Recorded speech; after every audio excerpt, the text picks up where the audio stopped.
she wanted to do. Right. I think that's what the history, even by her own testimony, that's what she does. Like he said, she introduced with like to the three guy thing, and so I don't think. I think the victim in that situation would be the son. The little boy. Right. Yeah, I think he's a victim Yeah. because one day he's gonna hear this, and he's about to be Marquise 2.0 because she said in her and she testified that she sent Diddy a text message that they read in court and said, "You are the reason for the smile on my son's face." Wow. So he's gonna be mad at that little boy because he's gonna feel like, "Oh, you didn't tell me about him." I feel like I think it's gonna affect him knowing his personality and how unhealthy he is. I feel like that little boy is gonna. Did you ever meet Diddy? Yeah. Mm-hmm. You did. How did he come off to you? How was the interaction between you and Diddy at the time? Well, I didn't have much interaction. I mean, I met him. He's very clean, pristine. Very, very smooth talker. Like the last time I saw him, we were I took the children to a Beyonce concert, and Mona Scott Young had brought Diddy over to us, and he was like, Marquise, I'm your uncle, he just said hello, but very just very charismatic individual. Very, very much. You heard the voicemails. Like, you think you're gonna give me silence? It's just gonna be silence. Right. Better get on your job. Well, go ahead. No, but he just seems like just a cool individual. Yeah, just. But he never tried to holler at you. I'm just going through some of the texts people told no. We're gonna just approach it like that. Very brief interaction, but no. Right. So, like you said, this is not something about you getting money in interviews and you coming on live. Eventually you will branch off and start speaking about yourself.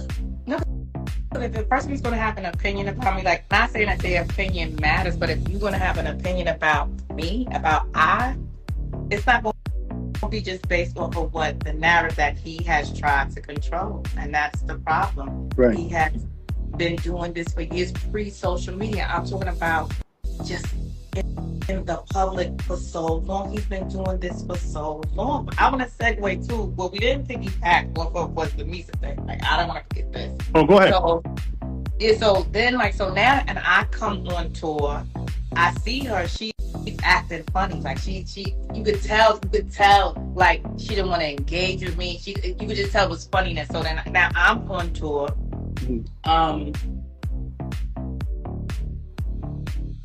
People were knocking on the door, and you go out, no one's there. Like, it was just a whole bunch of funny stuff. But this is what it segued to. So I was in the process, like, of leaving him then. Like, like I had enough of him. I was, ready to go. Mm-hmm. So we had a conversation. I said, he just said, "Oh, let's have another child," blah, blah, blah. And I'm like, no. I'm just, I'm ready just to exit. So I said, I'll get an attorney. You get an attorney. You say you want another child? You said by you?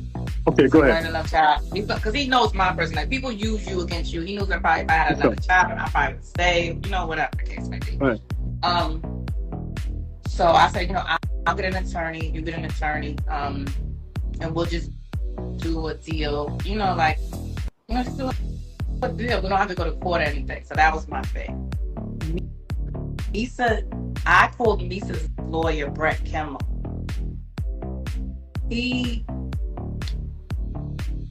She tells him, I guess like she must have talked to Brett or whatever and said that she tells him that I called Brett and he retained Brett before I did, even though I had called him already, which he really was tainted and he wasn't supposed to be on the case anyway, which I have that in transcripts too. Like, I have my phone records to where I called the office.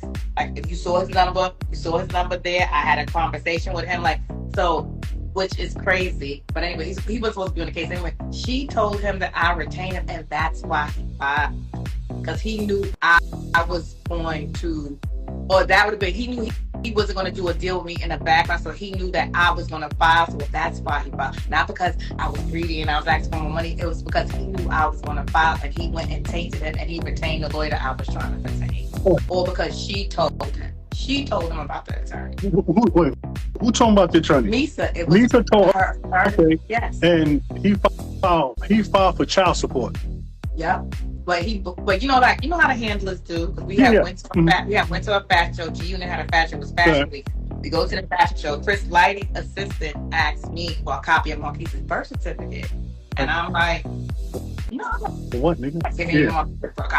But you need that to file for child support. You need a certified copy to file. Like, as I know, I didn't know then, but I know now. And she asked me for a copy of the birth certificate, and he kept saying, "Are you sure you don't want to be with me? You sure you want to be with me before I do something stupid?" And I'm like, "No, I don't want to be with you." And she happened to be at that fashion show. Go ahead. And that's when he filed. Not because I was asking for money. I was being like, that's what I'm saying. Just spinning the narrative, just the crazy bullcrap, just spinning the narrative. I never asked him for any more money. I just said, "Look, I don't want to be with you anymore."